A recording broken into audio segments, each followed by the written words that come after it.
to see the things that aren't working for you.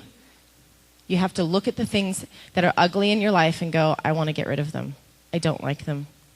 That takes you back to Ephesians 2. Washing yourself with Ephesians 2 is a really good thing. Putting your name into the scriptures and speaking, Mark is this, Anna is this, over and over again. I got a book from Stacey Campbell recently. She'd come through Australia and did some meetings, and she's got this prayer book. Do you guys know Stacey Campbell? No? Oh, she's this little fireball for God. She's an amazing prophet.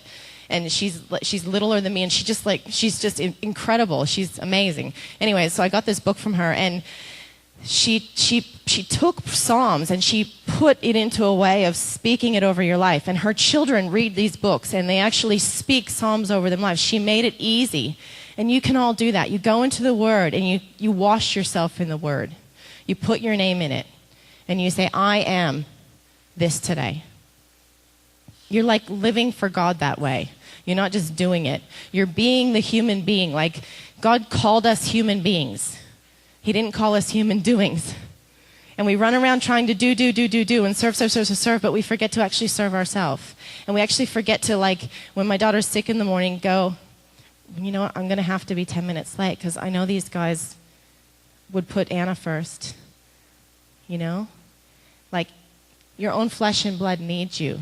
And sometimes it's okay to skip church because you need to stay home with one of your kids or because you need a bit of sleep in. It's okay because you need to connect with God.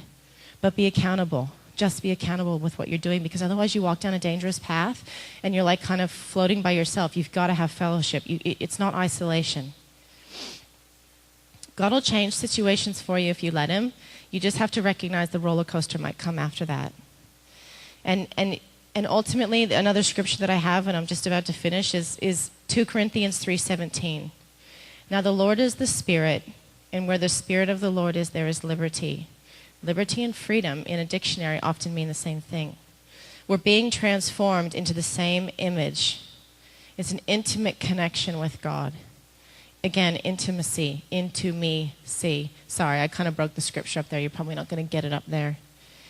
And you have to be so careful in that intimacy that when you're following a leader, when you've got pastors that you listen to and you pay attention to, your leadership has to be there and tangible and available in your mind, but God is still in control of the whole thing. So you have to get to a place where you're trusting God, because we're all going to hurt each other. It's just the way it is. It's humanness. But if you put so much stock and so much trust into one person and then they hurt you and it wrecks your walk, then you're probably the one that's out of line there, not the person, because you put so much weight on them to be the certain way that you're trying to mold them into being. And they can't do that. They're just human. You have to trust God in the person. You actually have to find that place of the Spirit in the person that you connect to where you're trusting God. And you're going, okay, God, I can trust you in this person. And that kind of removes that whole pain of, well, that person looked at me the wrong way. Well, you know what? They didn't even know they were looking at you like that. They were like coming off the back of a cough and just, you know, and you're like, they gave me a dirty look. You know, I'm dealing with this stuff now because of high school, and it's amazing. It's amazing how mean teenagers can be to one another. I'm constantly praying like, oh God, like, like soften the whole sound of high school. I do truly believe that a few weeks ago, I was praying before, we have a home church, and I was praying before our home church, and I kept getting the word reform.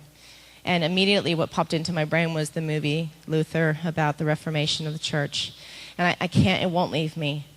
I don't think that we're doing church today the way that we will be doing it in a year's time. I just think that there's such a big reformation coming that we're going to have to hang on. And in Australia, things are very different. There's a dissemination of the church going on that is massive. The biggest churches are falling apart, not from leadership. People are just going, I love God so much and I can't stand church because I can't find what I'm looking for. And God's just shredding people's hearts, shredding their lives in their commitments and taking them to a new place. Nobody can pinpoint it. Now, this is in the circle of people that I've seen and that we minister with and we walk with. And we're not limited to one church. We are definitely unified with a good handful in our local region.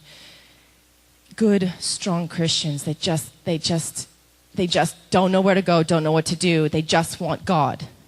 And there's a reformation going on in our land. Our land has been hit with massive floods, like wiping towns out, killing tons of people.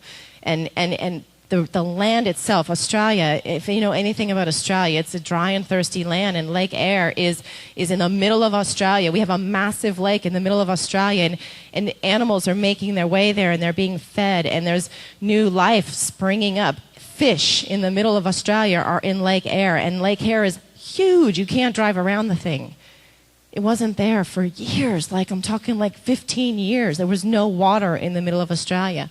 And there was a tidal wave that actually ripped through the middle of Australia, wiped out an entire town. It came off of a dam, and people were just dying, but there was amazing miracles in the midst of those that survived. And I was praying about it because I was burdened, and I was in pain about the fact that our country was going through this, and it was happening for 3 months. It hadn't stopped for 3 months earlier this year, and I was like, Lord, it wiped out Toowoomba, which is our Christian city. It's one of the only cities where all the pastors come together and pray. And pastors died, and I couldn't get it, you know? And it was like God just showed me that after this process of pain and churning, the water breaks. You know, in pregnancy, it's 9 months of churning, and then the water breaks. And you can't control that. You can't control what it takes out and what it births new life in. But what it does is it produces fruit, and it produces life. Now, I can't place 9 months and a water breaking on whatever timing that is in God, but I can place the example of a new birth and a new life in a land. And I'm seeing an amazing amount of fruit come out of all these people kind of walking around going, I just want God. I don't know where to go to church, and I don't know what to do, but I want God, because they're not walking away from God. And home churches are sprouting up, and the churches that for some reason have the formula right are growing. There, you know, but it's like rocking. You know, Christchurch in New Zealand has not stopped shaking. It has been shaking for over a year. Why is Christchurch in New Zealand shaking? It's got something to say. The Pacific Rim is shaking. There's so many earthquakes in our region, it's ridiculous. And if you actually were to hop on like the thing that Scott hops on every morning and goes, how many earthquakes were there last night? There's like 10 every night in the Pacific Rim. And you guys don't hear about them over here probably, but our whole area of the world is shaking. Christchurch. I mean, there's prophetic sign in that. There's something going on in the regions. We're connected. We're all on the Pacific Ocean. Well, our Pacific Ocean touches. All of this requires us to look up. Everything I'm talking about requires us to go like this. But we can't separate ourselves and think that God's just up there. He's everywhere. He's in us. He's flowing out of us. If Jesus, his son, is everything in us, if it's the package deal, we can't just like looking up thinking, I can't connect. It's right here. But looking up, sometimes it's like if you can imagine a string, like an umbilical cord straight to God. I'm connected. The umbilical cord is never disconnected. Galatians 5:11 says it is absolutely clear that God has called you to a free life. Just make sure that you don't use your freedom as an excuse to do whatever you want to do and destroy it. Rather, use your freedom to serve one another in love, and that's how freedom grows. For everything we know about God's word is summed up in a single sentence. Love others as you love yourself, and that's a true act of freedom. The problem is, if we don't truly love ourselves, we can't love others. So you are not expected. This gave me such revelation.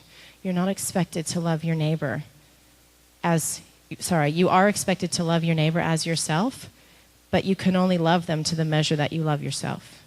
You're not expected to be perfect. You're not expected to have it all together.